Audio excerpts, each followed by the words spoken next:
Hi, it's Isabel. So thank you for joining me tonight. This is a live Facebook Q&A, and also we have a topic every month I want to target. But definitely this is the chance for you to ask questions on career topics, so either job search or creating your own business in Switzerland. So I want to make myself available. That's the idea when I do this Q&A, and let you ask me a lot of questions. So I see we start having people online. So just to get started, I will be doing these every month. The schedule is available under events on my Facebook page. And again, the topics are meant to cover a lot of things around employment, around careers. If you have ideas, if there's things that you don't see in my events, you would like to hear more about, please leave a message below and let me know, a topic that you're interested in, and I will make sure to add that to the schedule. So that's my first message. So second message, don't hesitate to leave your question and I will look. Okay, someone says that he didn't understand anything. Okay, I will repeat. So my message is that under my Facebook page, I have events. So it's a Q&A every month on a career topic.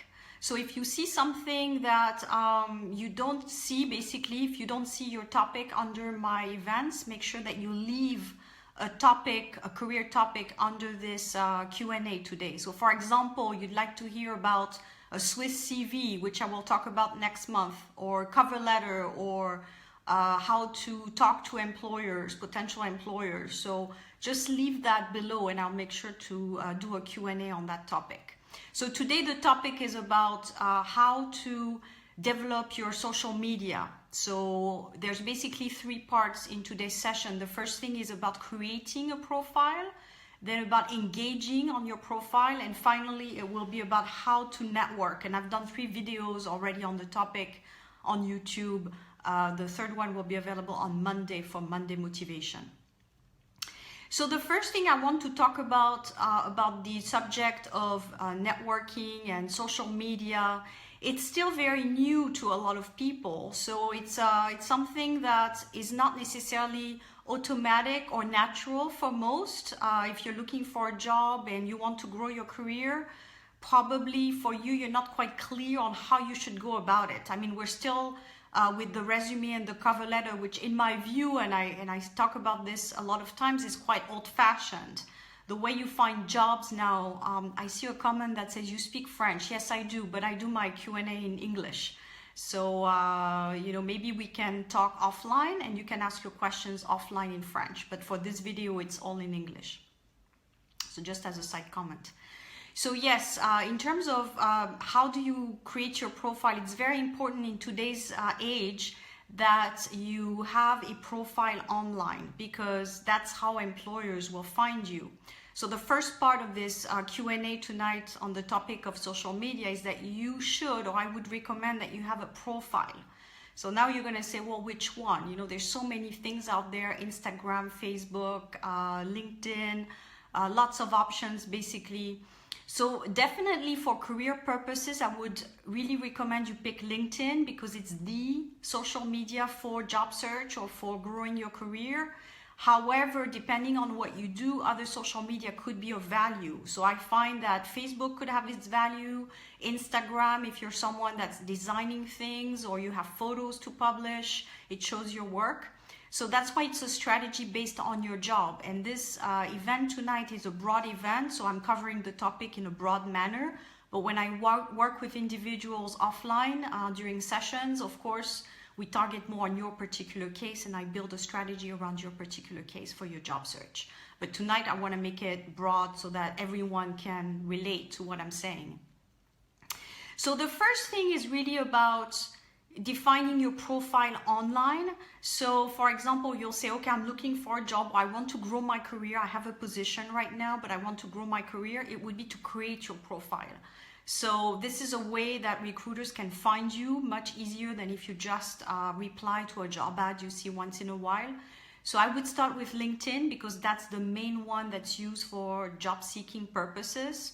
And I would have a very clear well-presented type of profile. So really this is the first step in social media, is once you define that you want to be on social media, And I will also give tips for people who decide after watching my video tonight that they don't want to be on social media. I'll give you a few tips on how to grow your profile without social media.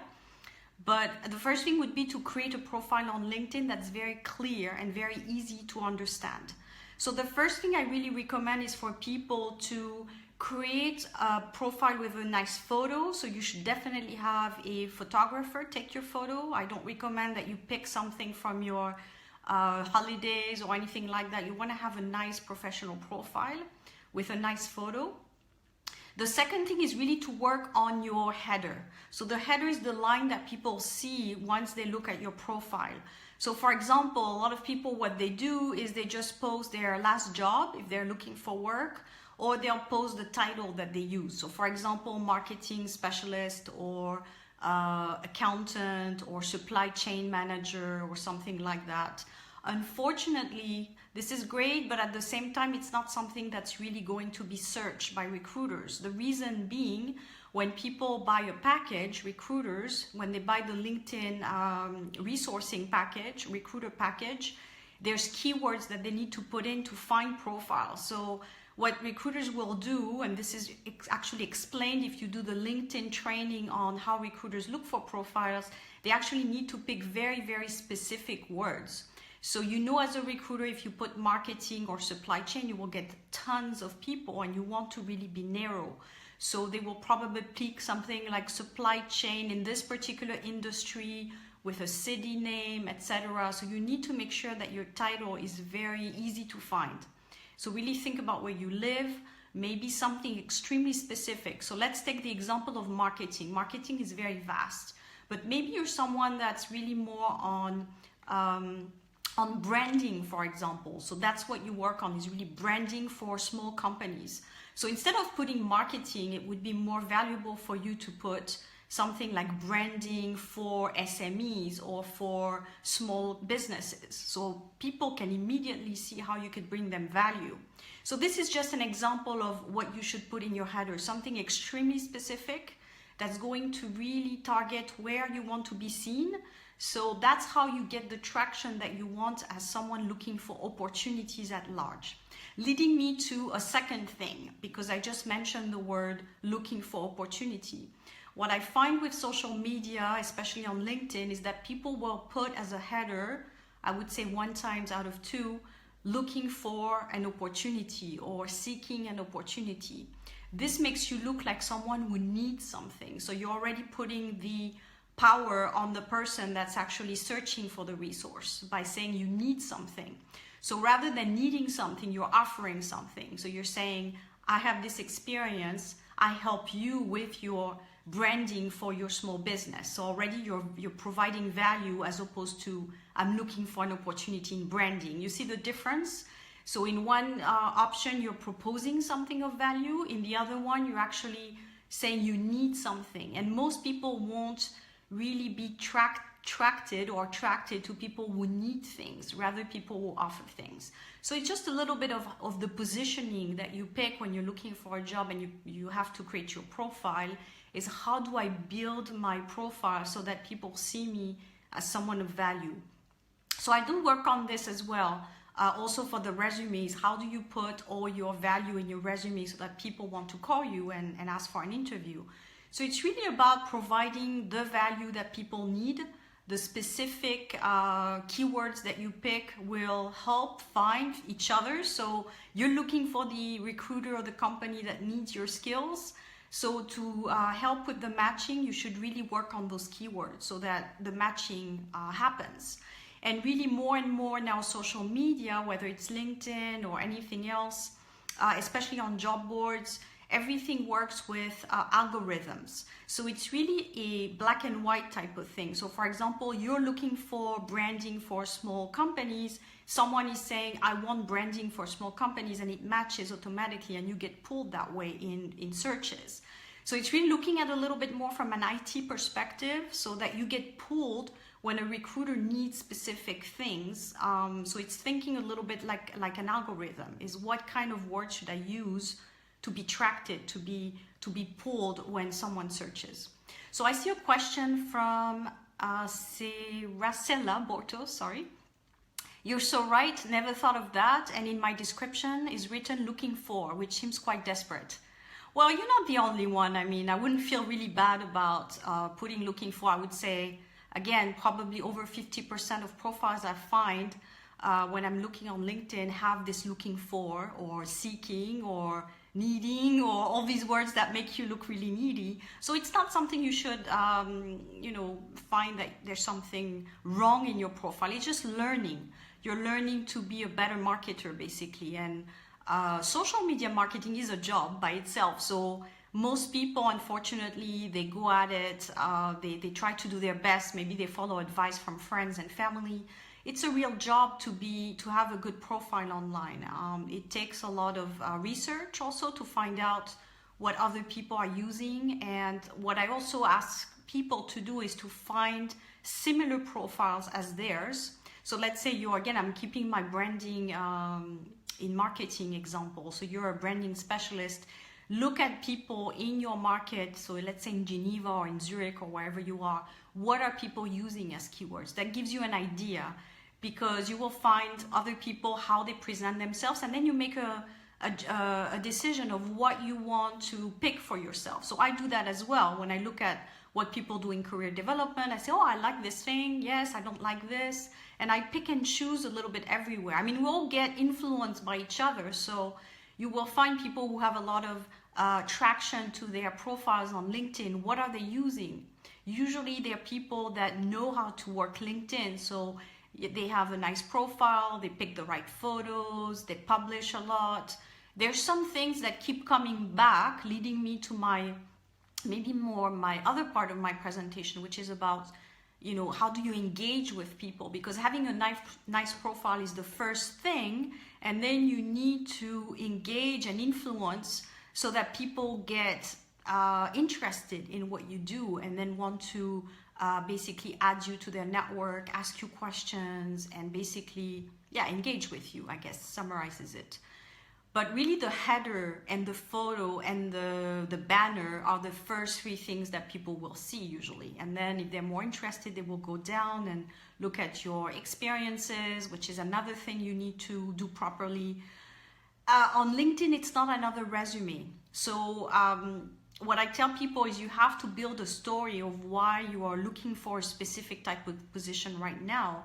So when you're on LinkedIn, we should know immediately what type of things you're looking for. So again, using the example of branding specialists for small business, if I see that you've worked for multinationals and I don't really recognize myself as a small business owner, then probably I will question, whether you can help me. But if you can give examples of projects you delivered for small businesses or why you can help a small business, then I think it would make more sense. But you have to do this work for the reader. So if you work for multinationals, for example, and you have very little experience with small business, but that's what you're looking for today as a job, then you should probably try to make something out of your experiences. Maybe you say, I've worked in multinationals and I had clients that were small businesses, and these are the projects I delivered via the multinational for them. So it's a little bit how you make sense out of all you've done in your career to basically get it to help you today. So it's a little bit of an exercise that you need to do is, what have I done in my career and how all these things are helping me get to where I want to be today. So it's not just listing your positions, because I was telling a client this morning, unfortunately, recruiters don't do this work. They don't analyze your resume and try to make sense of it, which is a little bit like say, okay, you've done all these things, and now as a recruiter, I think you could be great at that. That's more what people like me do, in terms of helping people find their dream job and positioning themselves and helping them with their career. But a recruiter, their mandate is to find a job for a specific company, and that's how they get their revenue. So their revenue is not going to be to help people. However, I want to be fair to recruitment agencies.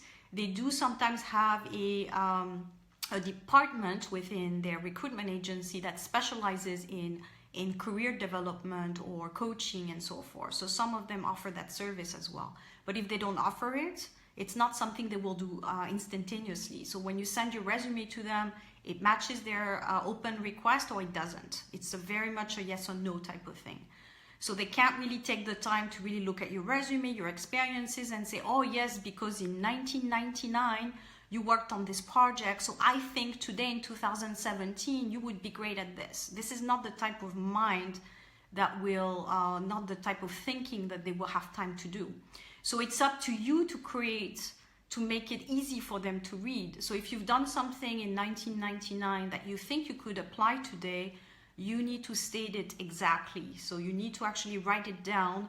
You know, in 1999 I worked on this project, therefore I think I would be a great match for this project today. So it should be black and white again. No leave any type of questioning for them or reflection or anything like that. So it's easy.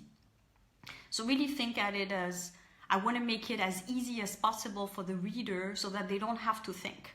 So the word should pop up. That's what marketers do. That's a marketing job actually, to make it so easy for people to not have to think and just instantly buy into what they see. So this is what you're doing for yourself really when you're looking for a job. You're no more than what marketers do, no less than what marketers do for their product. You want to be the type of person that someone says you'd be great at this because you've made it so clear that they will think of you immediately for this type of position. So this is why working on your social media profile will really give you some support and will really help you on how to talk to these individuals that you want to engage with. But first you have to be clear on who do you want to target. Again, are you targeting specific recruiters, big companies, small companies, and then you draft your profile so that these individuals will understand what you're looking for. So another example I'll give you to make sense of it, people who want to work for international organizations in Geneva. This is very interesting because in multinationals, you have one type of vocabulary, or in business, we'll call it. So we talk about profit, we talk about revenue, we talk about market share, etc. This is not something that's really used in international organizations. In international organizations, they will talk about, growing your, supporting your people that fund your organization. They will talk about projects or building, support from your community. So it's much more of a social type of environment. So you're talking about different things there and there's different stakes. So if, let's say, you want to work for an international organization in Geneva and you come from multinationals and all your LinkedIn profile talks about revenue and shares and clients and so forth, if I work in a small NGO, you won't be someone that I contact because we're not in the same planet, you see? So I won't really relate to you. So it's again with my second part of the presentation today about how do you engage with people by talking the same language. So you want to have a contact that's in an NGO, you need to talk their language. So you have to work on your profile so that you say, okay, I have to leave that behind me, all these stakeholders and revenue and market share. That's my old job. Now I want to target NGOs. I need to talk about communities and influencing and developing maybe partnerships and things like that. So depending on what you're looking for, you need to completely change your whole vocabulary. So this is why it's something that you really need to think about. What are you looking for? Who do you want to engage with? And then speak their language, basically. Use the terms that they will recognize and think like, oh, okay, you're someone that I want to talk to because you understand me. So it's really, that's how people contact you or feel that they want to connect because you're on the same wavelength. So for example, just to give you a little bit about my story, been on LinkedIn now for many years. When I was in HR, typical HR profile, I had requests from HR people because we were on the same planet there. Now that I'm more going towards entrepreneurship and entrepreneurs, I get more requests from those kinds of people because now I'm on this planet, which is a new planet. So you attract basically people that are in the similar fields as you, basically, working in similar areas, talking the same language. Like-minded attracts like-minded, which makes complete sense. So that's why if you want to cater to certain markets, certain individuals, the easiest way to go at it is to speak their language, is to see what they use in their profiles, and you copy that. You just say, oh, okay, they use these words, let's put these words into my profile, so that, you know, they see like-mindedness. However, it needs to be sincere, of course. You don't want to create a profile that's fake, to fake a certain knowledge in a field that you target. So the last thing you want to do, for example, is fake that you like the NGO world and just to get a job and get traction there, but you really have no interest in helping the world and working for NGOs. That wouldn't be fair. And I think anyways, recruiters will find out when they have the interview with you that you're not really motivated by the mission, as we call it, but you're more motivated by the salary or having a permit or whatever. So you really want to stay sincere. If it's truly that you want to work in NGOs, for example, I think looking at what NGOs do, understanding how they talk about the mission and how you could fit into that picture, I think that's fair. But you don't want to create a fake profile, basically. So again, think about it as, okay, what do I have to bring to this organization that I'm targeting, and how do I make it so that they understand my profile? So it's more catering to their needs, basically. So that's really the first thing, is to keep it interesting, speak the similar language. So build your profile where people understand clearly what it is that you're looking for and can really understand where to place you also easily. And then you would start getting also more requests for connection, and maybe people asking you questions if you're free, etc., etc. So that's really number one, is positioning yourself on LinkedIn. Well, I talk about LinkedIn today. If you want to build other profiles, I think that's fine. Again, depending on what you're targeting. If you're a photographer, you're a creative person, definitely Instagram, where you can publish photos. I think Facebook is used actually quite a lot. People do check Facebook. So I get the question, and I've been around HR people who get this question, are recruiters checking Facebook?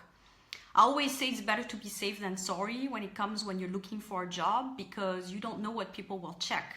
When you're online, basically it's available to everybody. So everybody can check with your name on Google, and they can find out everything about you. So if you're in a position where you cater to a specific industry, let's say you're looking for a job as an accountant, for example, in a big company, definitely they'll recruit people that have serious profiles online. So if they check your Facebook and see all the drunk photos, they may not be very engaged to call you for an interview. Again, this is my personal opinion. A lot of HR people, when I've been at forums, have said they never check HR. They think it's not ethical and it doesn't concern them. But then there's what people say when they're in a forum, and then there's the reality. I can't say for sure today that every HR person I know does not check Facebook. So I think to be safe, if you want to make sure that there's nothing that people will see on your Facebook, is to have a clean Facebook. But what I mean by a clean Facebook is, if you're in a position where you're looking for a job and you know people might check, the best way is to make your Facebook very light. You know, you have a very neutral banner, very normal, maybe the same photo as LinkedIn on your profile, and you don't really talk a lot about your personal life, or you can also keep it private for your friends only. So that's what I would do if I was to look for a job. I would keep things private and show the minimum on Facebook, so that at least people don't find out so much on Facebook. Now there's all the other places that you've signed up on. And sometimes we forget also where we've signed up, where we have profiles that are live. So what I would recommend, and I think I've said this in previous videos, is to do a small check by Googling your own name to see what comes up in the first 2 pages. So maybe there's things where you say, oh, really, I signed up there? I don't want to be shown on the first page on Google for this thing. And you can just go to the webmaster of this website and ask to have your name deleted. That's possible. So really, when you're looking for work or you want to be in an active job search situation, I think doing this little review of your online, I would call that online reputation, I guess, is not a waste of time, because at least you're you know what people see about you online. So if they Google your name, you're secure, and you can tell, okay, you know, it's this is what people can see about me, and I feel comfortable with that. And people have different levels of comfort with online presence. For example, I'm quite present online. That's my job. I'm I would say I'm everywhere, but I'm on LinkedIn, I'm on Facebook, I'm on Twitter, and I'm comfortable with that. I own that. But other people might say, well, you know, I don't really know where I am, and I don't have time for all these profiles to maintain them. So it's better to have one profile if you're not really the social media geek type of person. Do it very well. Make sure that people can find you easily, and also maintain this profile. So now I'm really getting more into the meat of engaging people on your profile. If you have a profile out there and you're going to, let's say you go to LinkedIn every 2 months, that's not going to help you because there's not going to be a lot of activity on it.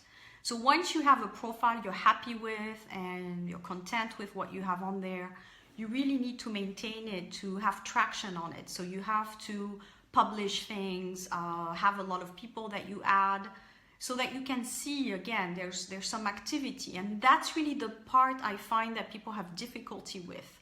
Because creating a profile, I would say, okay, if you have the right tools, it's quite easy.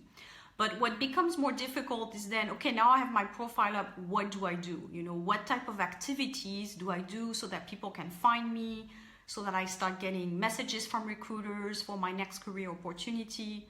So that becomes a little bit tricky. And the way you do this, in my opinion, is by basically providing, again, value and being someone that's inspirational.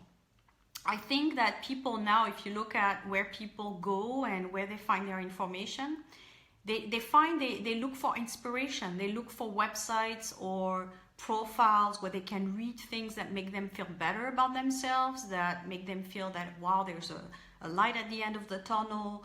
So if you look at influencers, for example, on LinkedIn, they're usually the type of people that publish very positive messages, positive photos. They tend to be the type of people you want to read about, because what they do is really changing. I don't want to use the word, maybe changing the world is a little bit big here, but they're change makers. They're, you know, they break the type of typical thinking, you know, and those are the kind of people we want to read about, because most of us, or most individuals, I find, you know, you have a job, you're okay, but you're not super excited about it. So when you go home and maybe you connect on LinkedIn, you want to read interesting stories. You want to read about people who do things a little bit beyond the average. And so that really motivates people to go on your profile and to check what you're doing. So I'll give you an example with someone that I had as a client. She published her own blog on a topic that she was really fan, and she wanted to get a job in this field. And she decided to create her own blog on the topic and really talk about her ideas, because she had really interesting ideas about how she wanted to create something, a project with different countries, and basically something more in the sustainable type of industry, you know. And a lot of people right now working on this term of sustainability. How do you create a better world, use resources better and people, etc. So I think if you're this type of person who has a lot of ideas, definitely creating a blog is one way to get easy traction to your profile from recruiters, and without having to do much more. So instead of spending, let's say, 5 hours to find job ads online where everyone else is going to send their resume, maybe spending these 5 hours writing a really nice blog on a topic that you love is going to bring more traction. You see what I mean? So in my view, and again, that's how I see the job search in 2017. It's not so much about now replying to an ad that you see online and being in competition with everybody else, but it's more about creating something different. So if you're the type of person who's going to be different and noticed, then you're going to get more traction. So you have to do basically a little bit something different than everyone else is doing. So let's say you're an accountant, and most accountants, they go online and they check their ads and they reply and they send their resume. And you say, okay, I'm going to be competing about the same jobs. So rather than to compete with these people and have hopefully an interview or not, you can say, okay, you know, what do I like about accounting? What really makes me get up in the morning? Well, I love actually building processes so that people can pay their bills faster. That's my thing. You know, I really like to make the office very efficient, and I'm very good at paying bills very quickly. I'll just use that as an example. Well, why don't you write a blog on how to increase the efficiency in the accounting process? I know it's not going to attract everybody, because You have to be interested in accounting, but it might attract those recruiters that are looking for really good accountants that are very efficient. So by doing this, you're already making yourself different. You're not an accountant like everyone else. You're an accountant who wants to be more efficient than everybody else. You work faster, you build processes, you're a great communicator maybe on top of it. So you want to demonstrate all this in your blog. And then you can demonstrate so much more in your blog article than you could via a resume that's going to look very similar to everybody else. And usually a resume doesn't tell what you can do. It will say where you worked, what you've done, but it doesn't really demonstrate what you can do. Whereas if you write a short blog article or you do a small video, people can see you went a little bit further. So you're someone that's already going to be a beyond the average type of employee. So you're not just someone who's going to come and do their work and their 40 hours a week. You're going to be someone who's a change agent within the organization. And now most managers and recruiters, they're looking for, again, those individuals that are going to adapt easily, that are going to be the managers in their businesses of tomorrow. So they're looking for talent. That's why most companies are saying we're looking for talent management. They're using this word. So they're not looking for someone that's, a average employee that they're going to put in an average job. They're looking for talent. They're looking for people who are, again, going beyond the average, making their processes more efficient depending on which job you're looking for. But that's what's going to make the difference. So once you have your profile, what you want to do is really create this type of blog or this type of communication where people see you as someone different, as someone who's out of ordinary, basically. So once you have this image of being someone out of ordinary, then automatically people will come to you. They will come to your page. They will ask for connections because, again, people like to see change agents. They're just attracted to people who are doing things differently. So I think that's one way of basically standing out in the crowd. That's one way that you have in your power. Because when I talk sometimes with individuals, the big thing I hear is that the power, at least in people's mind, the power is in the recruiter's hands. That they're the ones who decide when they want to call you and ask you for an interview, which is a perception in my view, that the power is in the other person's hand. You can also bring the power back to you by saying, I'm going to create a profile whereby people will be interested in talking to me and they will come to see me rather than me, trying to pose to work for them.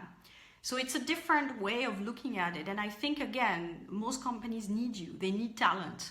So the way they look for talent is definitely they want to find people that are out of the ordinary, that will make them pause on their profile and say, wow, this is someone that's out of the average profile that I see every day.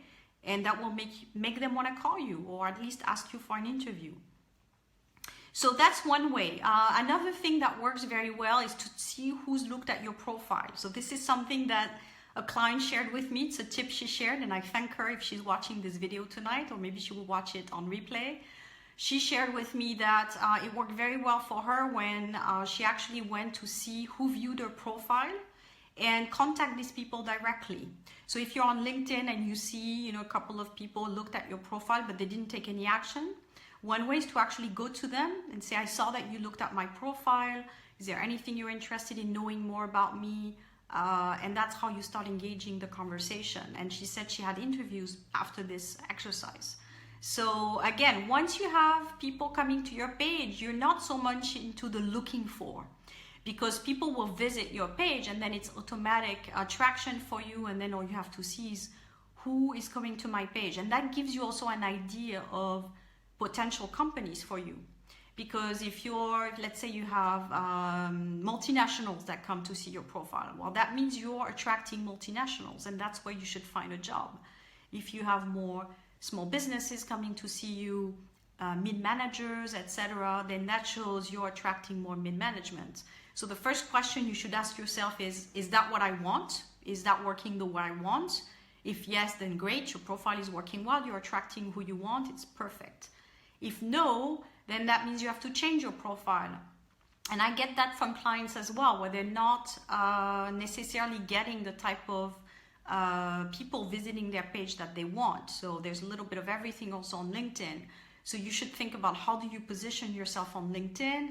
Are you getting the type of messages again in LinkedIn where you get the type of recruiters that you want or companies that you want? So really, by looking at who's visiting your profile, that gives you an idea if you're in the right positioning.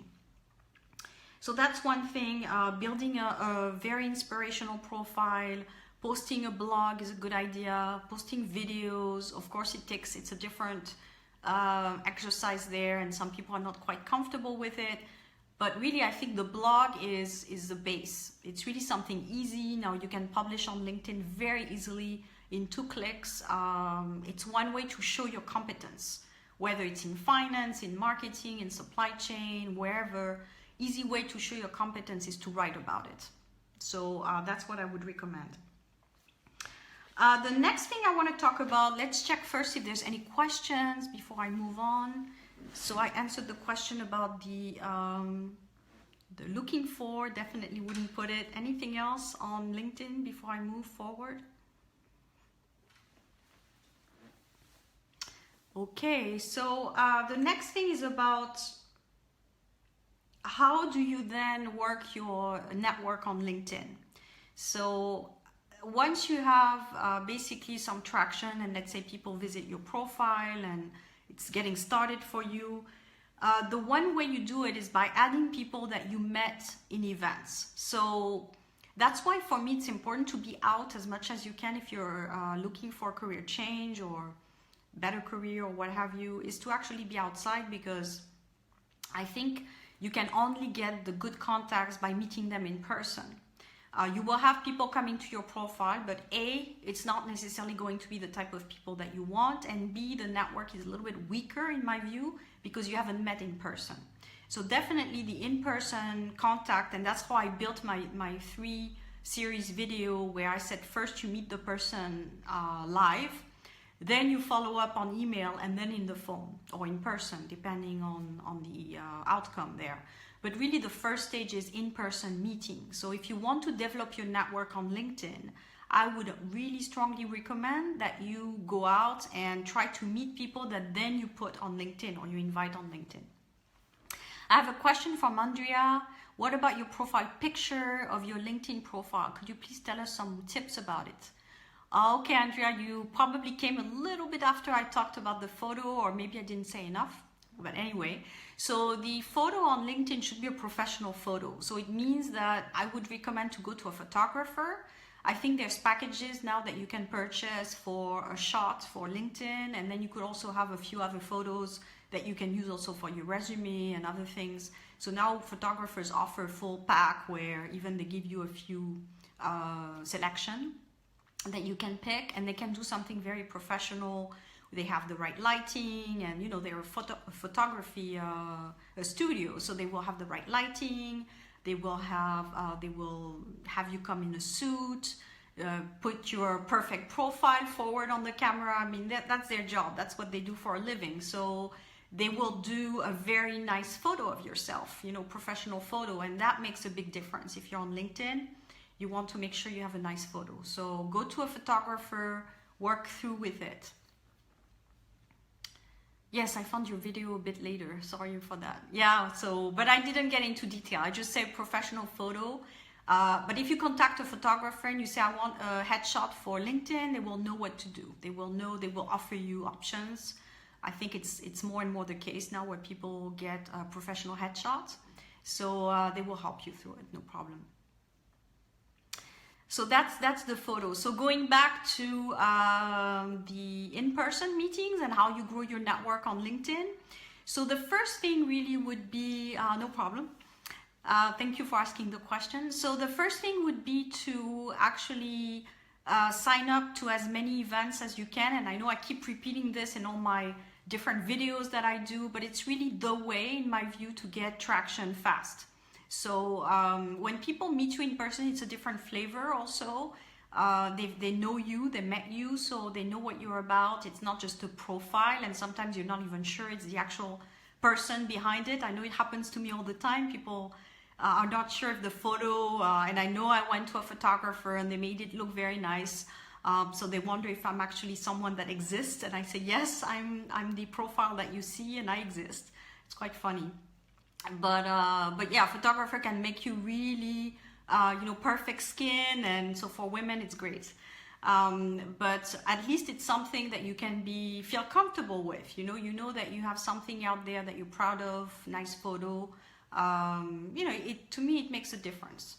So I would really invest in that.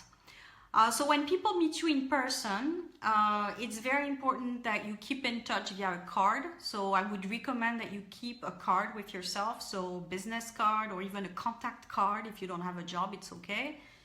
Because that's how they can stay in touch with you. So sometimes I find when I go to events and people don't have a card, this is what I'm thinking in my head. And I'm just sharing with you what goes through my head when I meet people who don't have a card. The first thing I'm thinking is, well, this person is not really serious about connecting with individuals because they can't leave anything. And then the second thing is, how serious are they about their job search? Because most of the time, again, I go to professional events. That's how I spend a lot of time. You would think that, people who are out there to make business connections, the first step, in my view, to make any kind of business connection is via a card when you go to events. So I would think that spending that extra, whatever it costs now, it's not very much, to get at least a contact card where people can say, okay, now I remember your name and I will contact you. But you'd be surprised. A lot of people don't do that. And it could be for multiple reasons. If you've been in the same company for 15 years and you lost your job, now you're in the market and, just trying to recover from being laid off, you haven't thought about building a business card for yourself. So I can understand that, but I would say for people watching my social media and watching my videos, get a card done. Even if it just says your name on it, nothing else, and your email and phone number, just get a contact card basically so that you can be added on LinkedIn or on other social platforms. But it's also a cultural thing and maybe also a generational thing. I know young people, they would add you very easily. When I talk to people a little bit older, they tend to be a bit more maybe scared or they're not used to it. You can tell they're not used to this whole networking thing. So it's a little bit more tedious for them. But definitely in this day and age, having a card and networking is going to be a huge step to help you get your new job. Because I keep hearing now in my network every day, and I'm not exaggerating, people who say I found an opportunity or I found a new job. It's all via the network. It's all via people that either I introduced them to or a friend of a friend, or it's all like that. I haven't heard anyone recently say I got a job because I posted online and I went through the selection and I got picked. I rarely ever hear this anymore. I heard this a long time ago, in like 10 years ago, but now when I talk to my clients or people who are not my clients and they tell me I found a job, 9 times out of 10 it's via the network. So this is why I keep so much emphasis about networking and putting your name out there, even if it's a little bit scary at the beginning, and I understand that. Working through these steps of going beyond the hesitation at the beginning and really work through the steps to get there and get your business card out, meet people, talk to individuals. This is what's going to get you in your next job. So, or promoted if you're looking for a better job. Some people have a job and they're looking for better. So really this part of building up, via contacts is going to help you tremendously. So someone I met a couple of weeks ago said, I met her at an event and she said, I came to this event and I'm looking for a job, etc. And I want to do more of that. And I said, yes, definitely you should. I would recommend at least once a week. And she said, oh my God, it's huge. For me, it's nothing. Once a week, it's the minimum. And I do this even I'm not looking for a job. So just as talking to individuals and for business reasons and everything, just being out there, socializing, which is necessary when you're a person with a business. But for me, one event per week is the minimum. So when you're job searching, it should be at least 3 or 4 times a week. That's the active job search. So you're going to say, well, how do I do this? It just takes a lot of time. It's a little bit more painful from a time perspective. It's a stretch, but it's going to bring more results in terms of, where you are going to be on LinkedIn and with contacts. So it's harder to do, but it pays off more. So it's a little bit like thinking like an entrepreneur again. It's usually the steps that are the toughest that will bring you the most. So the things that are easy and comfortable, everyone does them, so they're not going to bring you a lot of value. Things that are tough, no one does them, therefore they bring you more value. That's how I think now. So if you want to get huge results in terms of where you want to be in your career, then you have to take huge risks. That's just, for me, it's math, it's logic, you know. Huge rewards take huge risks. So if you're on the minimum risk, you're going to get minimum results. So that's how I build my business. That's how I think in my mind now, but I didn't used to think like that. So it's okay if now you're still not there yet, but it's a mindset. We talk a lot about mindset in terms of achieving results and you know, whether it's getting a job or whatever you do, the mindset is going to make a huge difference, whether you see yourself with minimum or with maximum. So it's something also I work with individuals, especially if they're still trying to recover from maybe a job loss, or some people have tough careers that they've had and they're a little bit hurt in terms of where they are, you know, with, you know, again, having lost a job, being away from the workplace. So there's a little bit of recovery that needs to happen, and mindset, so that you can be back on track, basically, to be out there. So again, being in groups, I will share with you the list of groups I found on LinkedIn for career development. So, okay, a new question from Andrea. Regarding showing you're talented, could we talk about our hobbies in our profile in case our hobbies make us unique? For instance, portrait drawing, or should our talents be only job related? Good question, very good question. I think here I'm taking your hobby, drawing, so portraits, drawing. I would have to know what it is that you're looking for as a job. It really depends if the stretch is completely night and day. So for example, you're looking for a job as a senior auditor for an accounting firm where it's super serious, and then you want to talk about a hobby, drawing, which is more artistic, so it's completely night and day, and people might not make the connection. So I don't see that helping you in terms of your job search. But if, for example, again, I'm using the example I used earlier to make life easier for me.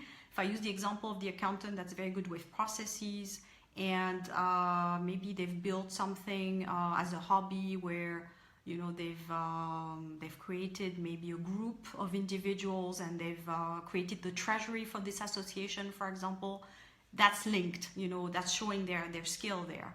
So it's completely linked, and that's good way of using your hobbies to help you for your job search.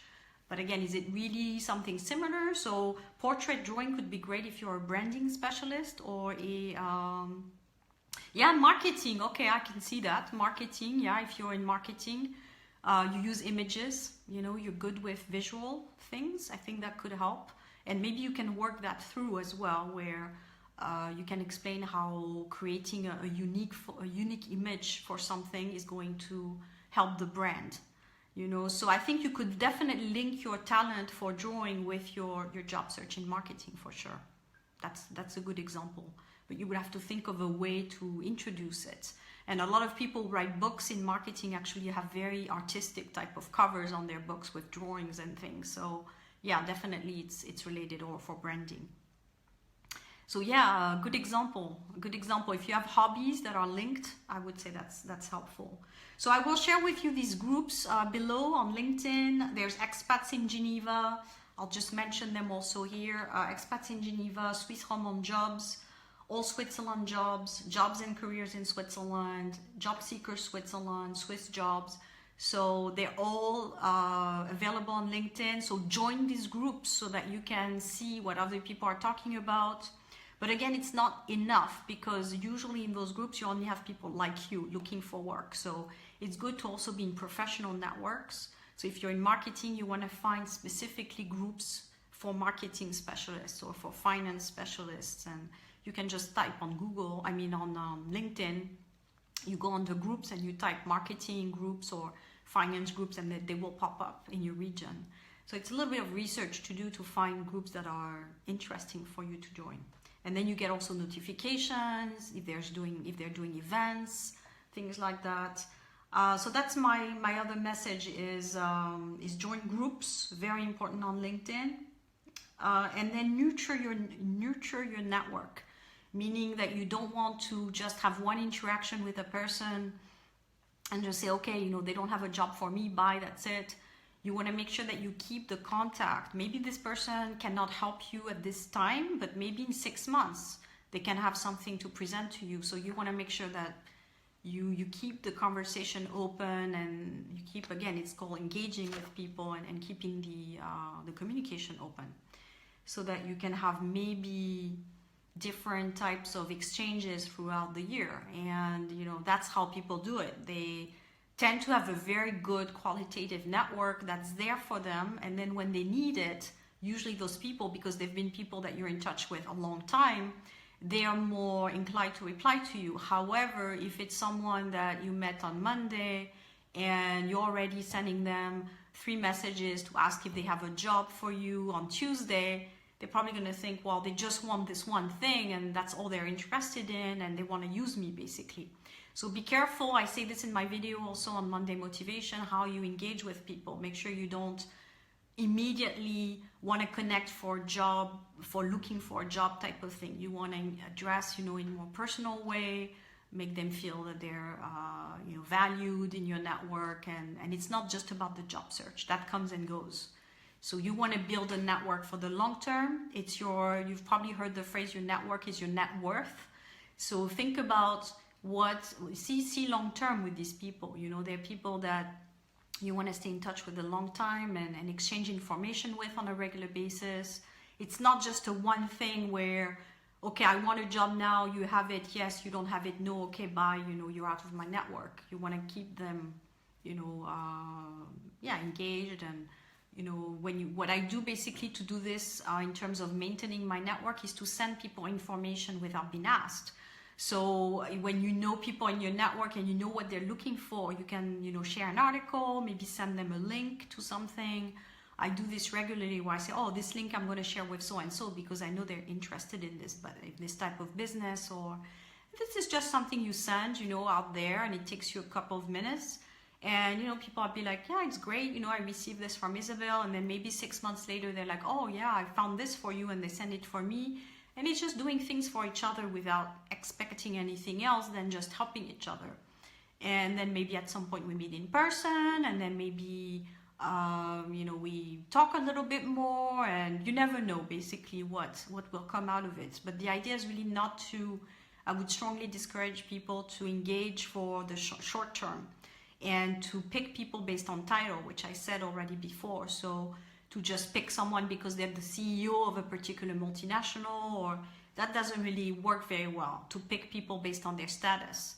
It's better, in my view, to pick people based on similar interests and similar wavelength and so forth. They will help you more and you will help them more. In the end, we like-minded people. We tend to get along better. So in the end, it's just more value for everybody.